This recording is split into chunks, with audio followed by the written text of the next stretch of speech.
Because inside I was still like this like nervous little kid that used to get picked on, but also like if you needed the new Gucci Man mixtape, I got you.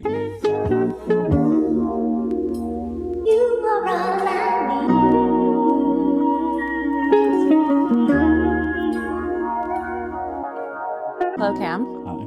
Nice to have you here in Vowels Library. Thank you for having me. So we're here because we're coordinating this with the launch of your new book, Proof, which is about Virgil's first show and the kind of lead up and all the work that went into that. So congratulations. Thank you. On releasing your second book. Yeah. Because it's kind of a rework. It's a rework, Yeah. and it was the first book. I made it 2019, like right after that show. Originally just made it as like a case study for like me and V, and like just like proving that I was down to take it the extra step. And so yeah, I met with this book publisher out here named Judith Irvie.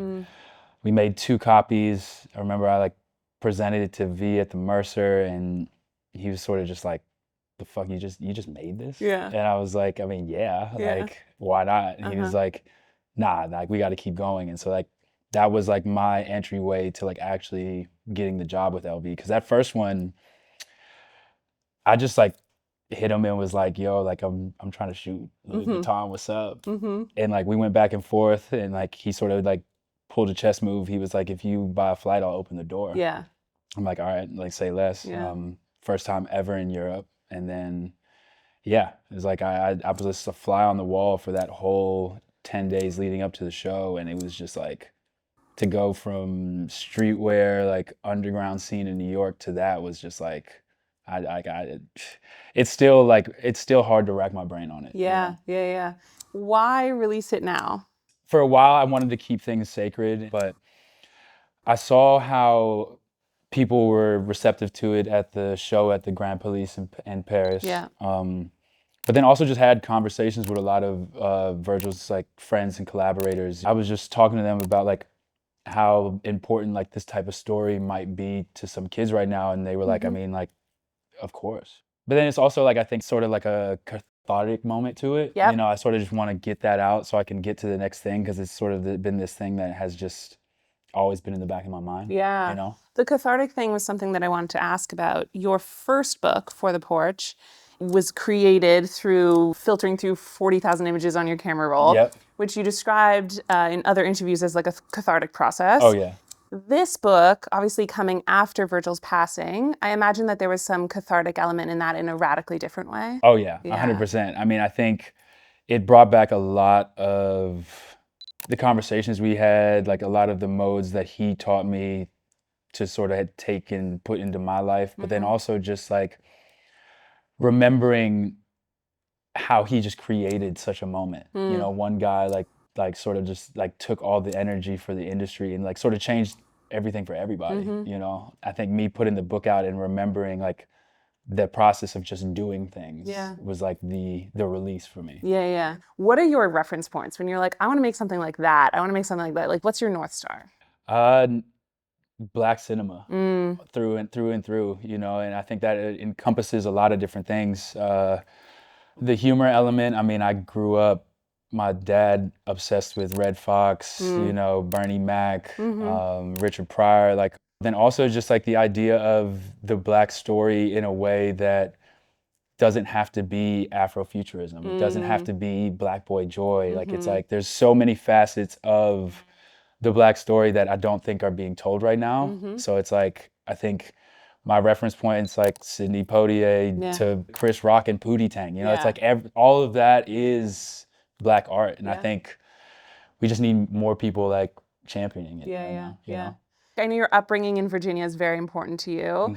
Can you think about the earliest piece of visual ephemera as a child, a book, a poster, a movie that really impacted you and has stayed with you since? Dang, that's a really good question. My great uncle June used to be one of the owners of the first go-go club in DC called the Black Hole. Okay.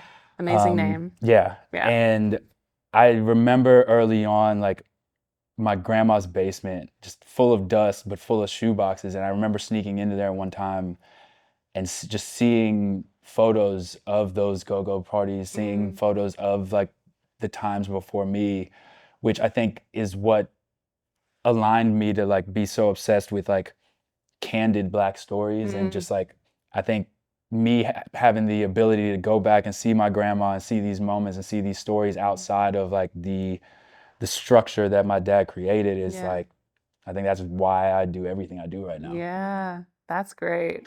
Okay, let's go to the library. Okay, fine.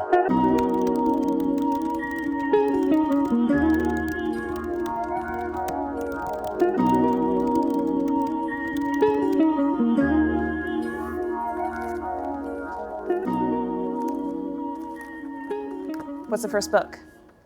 This book by Nobuyoshi Araki.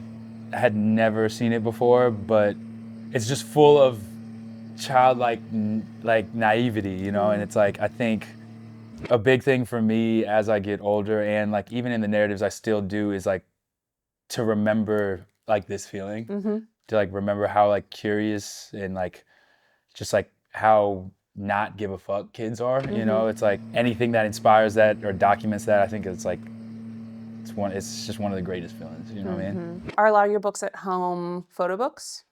Yeah, a lot of them are photo books. I do have a lot of like literature as well. You read anything good recently? I read a funny satire that my dad sent me called like Black No More. Okay. It's a narrative about a world where you can pay $20 to change the color of your skin and what that would do on either side of the playing field. And he sent it to me because I'm extremely inspired by this movie called Putney Swope. Okay. That's it. One vote for Elias, one vote for Bissinger, 9 votes for Swope. Those type of satirical narratives on things that are so heavy, like race, religion, stuff like that, I sort of love, because it's like, you got to see the humor and how ridiculous some of this shit really is. Yeah. You know, this one is New York, a picture book to remember her by. I have this one at home. What do you do? The main reason I picked this book is just an ode to New York and the fact that I always have like extreme love for it, because it's without it, I'd probably be coding or doing some dumb shit in Virginia, you know. So Van Jack, shout out. They are the greatest. There's nothing without Van Jack in terms of fashion, you know what I mean, in my opinion. At least with like streetwear, like things like a Stussy or even like a Popeye mag, like all these things, like I feel like are inspired by what this stands for. I mean, even outside of the clothes they created, like, I mean, just off the tagline alone, it's like for the young and the young at heart. It's like finding the duality of between like the people who wear suits but also know how to have fun at night. What's next? Men's Club, the GQ before GQ. I love how they bridge the line between like avant-garde options and decisions in fashion mixed with like traditional. In the same magazine, you have an area about suiting, but then also an area about men wearing Bermuda shorts. So it's like anytime I see something like this that gets back to like truly regional style, but also like experimental fashion, I love the reference of it. What's next? Fashion insignia, patches and ensembles. I don't have this one at home, but I have one similar. Does such a good job of telling a lot about yourself before you even have to speak. It was something important for me with For the Porch. I collabed with a seamstress dude in Brooklyn named Brian Blakely, and then Arena Embroidery, and I made like a varsity jacket. And I was like super intentional with it. Like all the patches meant something to me, but anytime I wore that jacket, like it just sparked the questions, you know.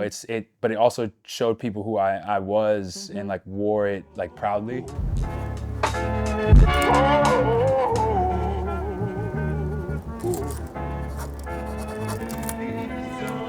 This is Cam Hicks, and this is my contribution to the Vowels reference library.